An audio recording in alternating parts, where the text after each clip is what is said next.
우리는 우리의 신앙을 표현할 때 개혁주의라는 말을 즐겨 사용합니다. 우리의 신앙은 개혁주의입니다. 아마 개혁주의라는 말이 생소한 분도 있을런지 모르겠습니다. 개혁주의라는 말은 뭘 그냥 고치자 이 뜻이 아니고 종교개혁 당시의 개혁자들의 신앙과 정신을 따르겠다 그런 뜻입니다. 그렇다면 종교개혁 당시의 개혁자들의 신앙 정신은 뭡니까? 그것은 한마디로 성경 중심입니다. 철저한 성경 중심. 성경이 가르친 대로 믿고 성경이 가르치는 대로 생활한다. 이게 종교개혁자들의 신앙 원리입니다. 그러니 개혁주의라는 말은 개혁자들을 중요하게 생각하는 것이 아니고 그들이 가졌던 그 성경 중심의 신앙을 중요하게 생각합니다. 따라서 개혁주의는 다른 말로 하면 성경 중심입니다. 이 개혁주의 신앙에 의하면 종교개혁은 16세기에 끝난 것이 아닙니다. 왜냐하면 지금도 계속해서 비성경적인 것들이 교회 안에 생겨나고 있기 때문입니다. 그것을 계속 성경에 비추어 잘못된 것은 성경적으로 바로 잡아야 합니다. 성경적이 아닌 것을 성경적으로 바로 잡아 나가는 이것이 바로 개혁주의입니다. 제가 대학 다닐 때, 그러니까 한 40년도 넘은 이야기지요. 대학 채플에 당시에 서울 영락교회 한경직 목사님이 오셔서 설교를 하는데 설교하기 전에 에티오피아 교회를 방문하셨는데 그 교회를 방문하신 소감을 말씀하셨습니다. 그 당시 에티오피아는 2000년 역사를 가진 기독교 국가였습니다. 근데 한 목사님이 그 에티오피아 교회를 보고 와서 소감은 제가 아직도 인상적이었기 때문에 잊지 않고 있습니다. 한마디로 미신인지 기독교인지 구분이 되지 않더라. 그렇게 말씀을 하셨습니다. 에티오피아 교회는, 에티오피아 기독교는 2000년 역사 동안 한 번도 개혁된 적이 없었습니다. 그러니 자기들은 우리는 2000년 동안 처음 그대로 믿는다 이렇게 생각한 거죠. 2000년 동안 처음 그대로 믿는다고 생각했는데 사실은 2000년 동안 온갖 잡다한 미신적이 그 속에 다 섞여 들어간 것입니다. 그러니 2000년 동안 한 번도 개혁되지 아니한 기독교, 그것은 이미 기독교가 아니더라는 이야기입니다. 교회는 세상 속에 있습니다. 세상은 알게 모르게 교회에 영향을 미칩니다. 모르고 있으면 영향을 받게 됩니다. 여러분, 예를 들어 우리가 흐르는, 가슴까지 흐르는 물 속에 서 있다고 하십시다. 제자리에 가만히 서 있으면 나는 제자리에 가만히 서 있다고 생각하지만 사실은 떠내려가는 겁니다. 제자리에 가만히 서 있기 위해서는 위를 향하여 계속해서 올라가야 합니다. 올라가야 제자리를 지킬 수 있습니다. 제자리를 지키기 위하여 계속해서 위로 올라가는 모습, 그것이 바로 개혁주의 정신이라고 할 수가 있습니다. 나침판을 생각해 보십시다. 나침판은 바늘이 남북을 가리킵니다. 그런데 나침판을 움직이면 바늘이 남북을 가리키기 위해서는 바늘도 움직여야 합니다. 움직이는 나침판 속에서 남북을 가리키기 위하여 움직이는 바늘의 모습, 그게 개혁주의 정신이라고 할 수가 있습니다. 그러니 개혁은 결코 부정적인 것이 아닙니다. 개혁하면 뜯어고치는 것을 생각하는데 뜯어고치는 것이 아닙니다. 원래로 돌아가자. 본래로 돌아가서 본래를 지키자는 겁니다. 교회와 기독교의 본래가 어디입니까? 성경 아닙니까? 그러니까 성경으로 돌아가서 성경적 진리를 지키자는 것이 개혁주의입니다. 잘못된 사상과 풍조는 지금도 교회 안에 스며들어오고 있습니다. 개혁이 중단되면 바로 그 순간부터 교회는 변질됩니다. 그러므로 우리는 끊임없이 교회에 일어나는 모든 일들, 우리의 신앙생활의 모든 것들을 성경에 비추어 성경적인가 점검을 해야 됩니다. 점검을 해서 성경적이 아닌 것은 부단히 고치고 개혁해 나아가야 합니다. 여기에 개혁주의 신앙인의 사명이 있습니다. 오늘 본문 7절을 보면 다른 복음은 없나니 그렇게 말합니다. 다른 복음이 없죠. 복음이 둘이 있을 수가 없습니다. 복음은 하나밖에 없습니다. 그런데 갈라디아 교회에 다른 복음이 들어왔습니다. 6절을 보면 그리스도의 은혜로 너희를 부르신 이를 이같이 속히 떠나 다른 복음 따르는 것을 내가 이상히 여기노라. 갈라디아 교회에 다른 복음이 들어왔고 많은 사람들이 이미 그 다른 복음을 따르고 있었습니다. 7절 한번 읽어보십시다. 시작.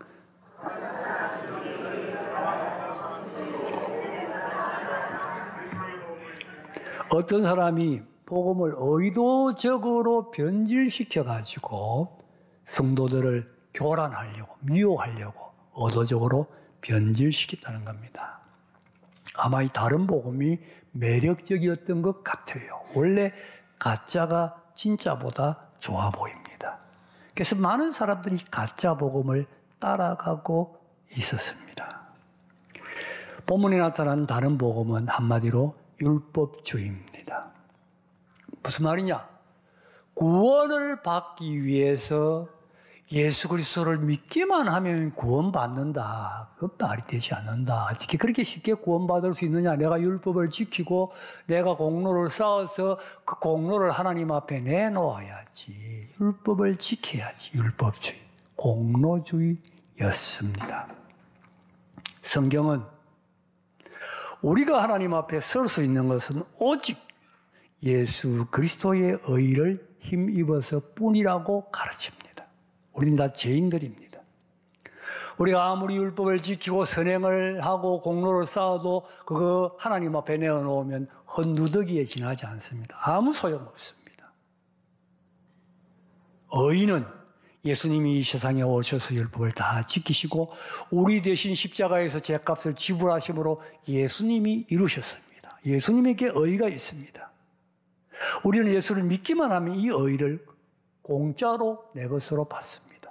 그래서 예수를 믿어 어렵다함을 얻어서 그 의의를 가지고 하나님 앞에 나간다는 것이 복음입니다.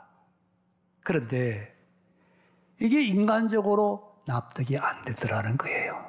아니 아무리 그래도 그렇지 어떻게 그저 어렵다함을 받아 하나님 앞에 나갈 수가 있느냐. 내가 공로를 쌓아야지. 내가 충성하고 내가 선을 행하고 내가 노력하고 내가 기도하고 내가 하나님을 잘 섬겨야 그것 가지고 공로 쌓아가지고 그것 가지고 하나님 앞에 나갈 수 있지. 어떻게 공짜로 그저 믿음으로 나갈 수 있느냐 하는 것이 공로주의입니다. 이 공로주의가 인간주의이기 때문에 기독교 역사 2000년 동안 항상 기독교 안에는 공로주의가 있었습니다. 종교교회의 핵심도 바로 이겁니다. 천주교의 교리가 공로주의입니다. 예수 그리스도의 은혜만으로 구원받는 것이 아니라 내가 공로를 쌓아야 한다 하는 것이 천주교 교리의 핵심입니다. 천주교는 성인들에게 기도할 수 있습니다. 성자, 성인. 아니 성인은 사람인데 사람에게 어떻게 기도할 수 있느냐. 천주교의 성인은 내가 하나님 앞에 공로를 쌓아가지고 하나님이 원하는 것보다 넘치도록 쌓으면 성인이 되는 겁니다. 그러면 성인에게는 남은 공로가 있습니다. 이 공로를 다른 사람에게 나누어 줄 수가 있습니다.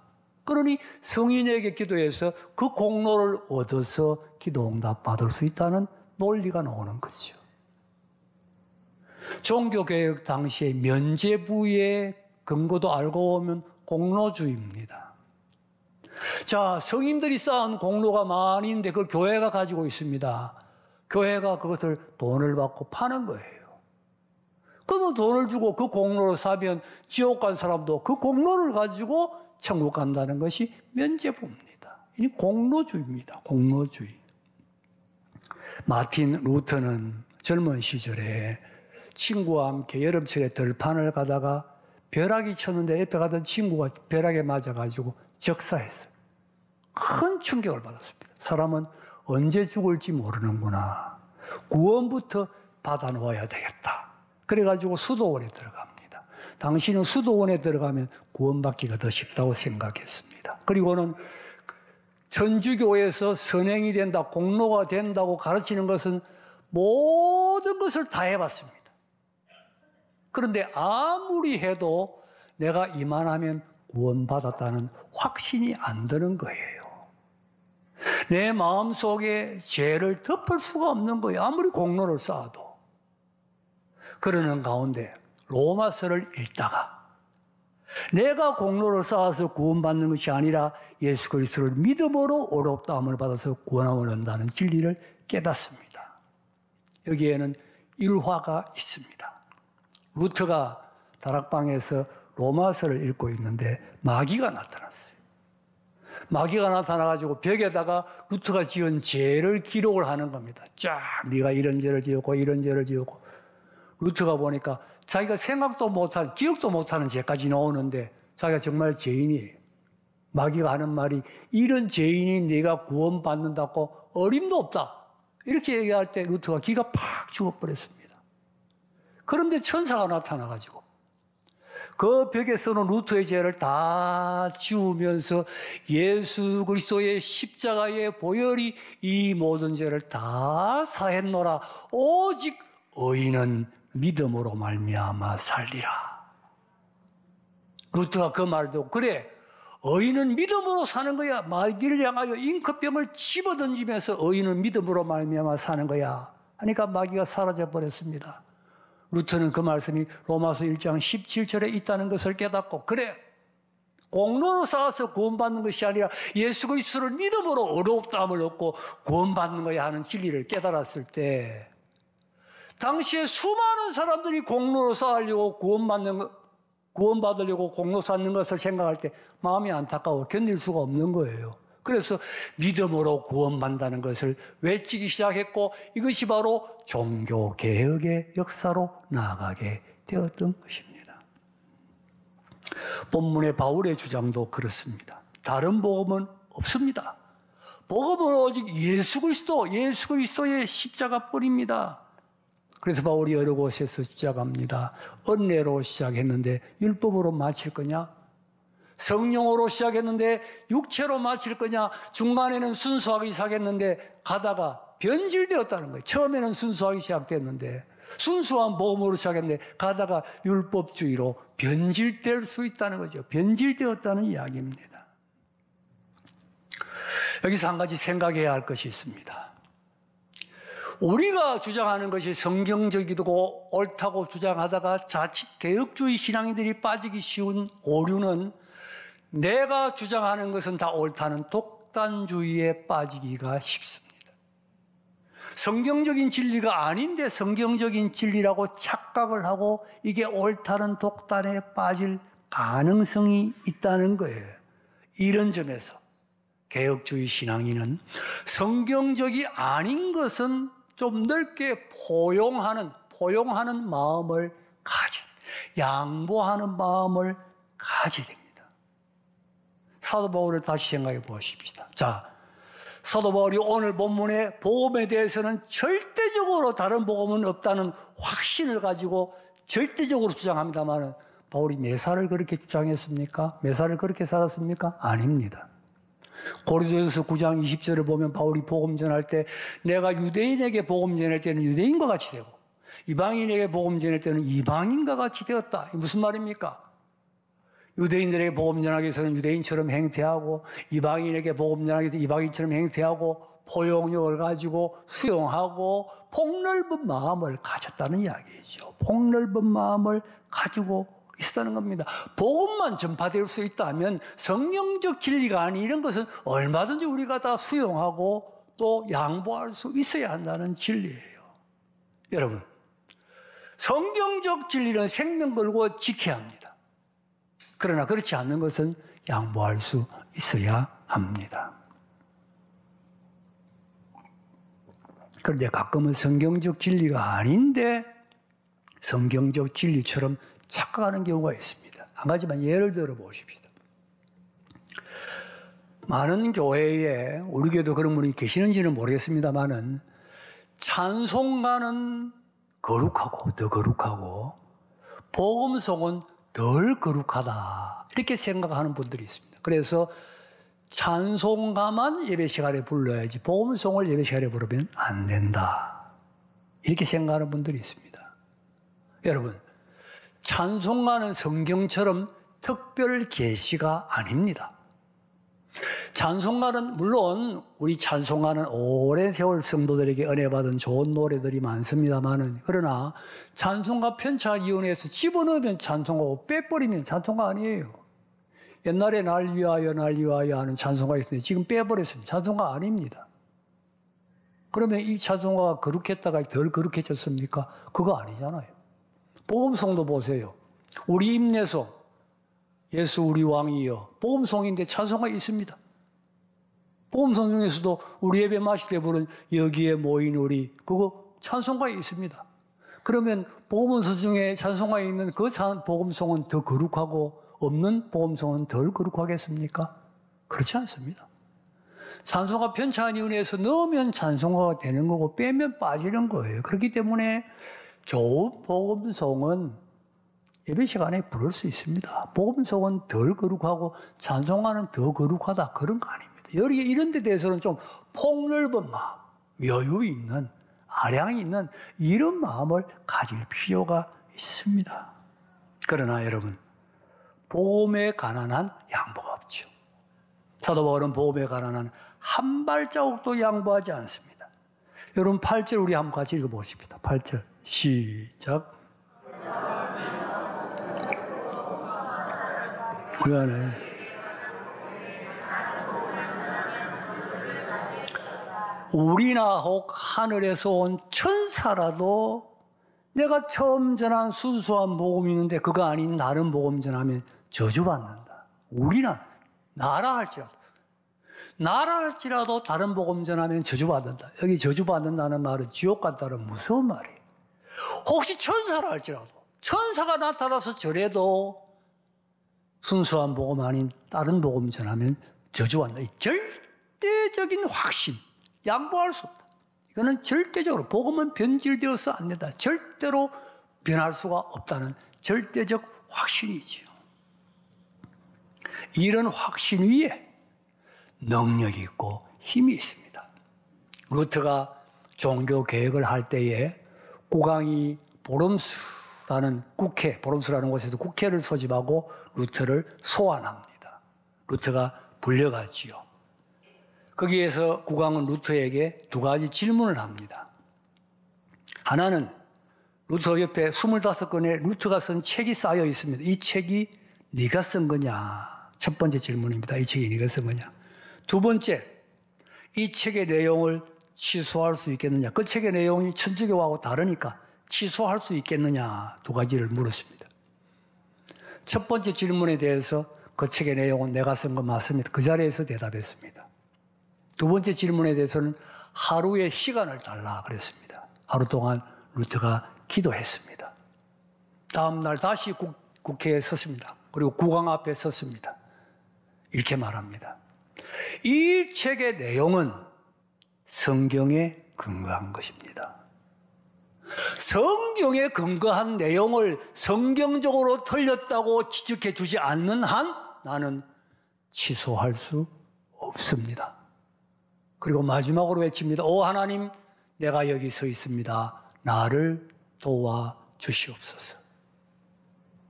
성경에 근거한 내용을 성경으로 틀렸다고 반박하지 않는 한 취소할 수 없다는 겁니다. 성경에 대한 절대적 확신이지요.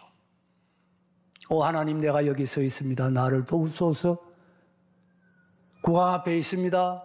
막강한 세력들, 아니 당시에 국왕 위에 있는 천주교의 그 막강한 세력 앞에서 하나님, 내가 여기 서 있습니다. 하나님, 나를 도와 주시옵소서. 여러분, 이 마음, 이 믿음 이해할 수 있겠습니까?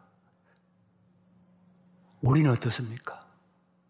우리에게는 왜 이런 믿음이 없고 이런 용기가 없습니까? 우리도 복음을 믿지요. 예수 믿어 구원받는다. 우리 다 믿고 있습니다. 성경은 하나님의 말씀이다. 믿습니다. 문제는 머리로만 믿고 있는 거예요. 머리로만. 이게 살아있는 신앙이 되지 못하는 거예요. 성경은 하나님의 말씀이다. 그래서 귀히 여기고 사랑하고 읽고 뜨겁게 그 말씀을 정말 전하고 그 말씀을 반대하는 사람이 있으면 그 말씀이 그들을 대항하여 주장하고 이런 뜨거운 복음에 대한 말씀에 대한 열정이 없다는 거예요. 열정. 여러분 말씀 하나님 말씀 얼마나 귀합니까? 사랑하고 읽고 이 말씀을 전하고 이 말씀대로 살겠다는 그런 열정을 가져야 됩니다. 그런 열정을 가질 때 하나님이 함께 하시고 거기 은혜가 있고 거기 능력이 있는 거예요.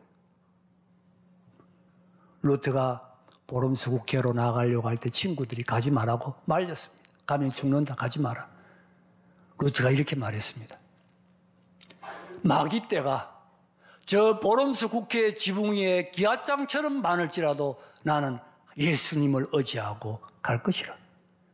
내가 하나님의 말씀대로 주장하고 하나님이 나와 함께 하시고 하나님이 나를 기뻐하시면 세상에 두려워할 세력이 없다는 것입니다. 이 보름수국회로 나아갈 때 루트가 직접 지은 찬송가가 우리가 아까 불른 내주는 강한 성이여 하는 그 찬송가입니다. 자기가 직접 지은 거예요. 이 찬송가를 부르면서 나갔습니다. 여러분 2절 보세요. 내 입만 의지할 때면 피할 수밖에 없도다. 힘 있는 장수 나와서 날 대신하여 싸우네. 이 장수 누군가? 주 예수 그리스도 만군의 주로다. 당할 자 누구랴? 주 예수 그리스도가 날 대신하여 싸우니 반드시 이기리로다. 반드시 이기리로다. 여러분, 우리도 성경적 진리에 대해서 확신을 가져야 됩니다. 절대적 확신, 열정, 뜨거움, 복음에 대해서, 말씀에 대해서. 그래서 이 진리를 전하고 이 진리를 반대하는 세력이 이 진리를 옹호하고 이 진리를 지켜가야 합니다. 그리야 할 때 하나님이 함께 하시고 하나님이 우리에게 힘을 주시고 우리에게 능력을 주십니다. 이 시대도 혼탁한 시대입니다. 계속해서 비성경적인 것들이 성경 교회 안으로 우리 신앙생활 안으로 밀려들어오고 있는 이때에 성경적 진리를 굳게 붙잡고 성경적이 아닌 것을 고쳐나가면서 끝까지 개혁주의 신앙인의 사명을 감당하는 여러분, 또 우리 교회 될 수 있기를 주님의 이름으로 축복합니다.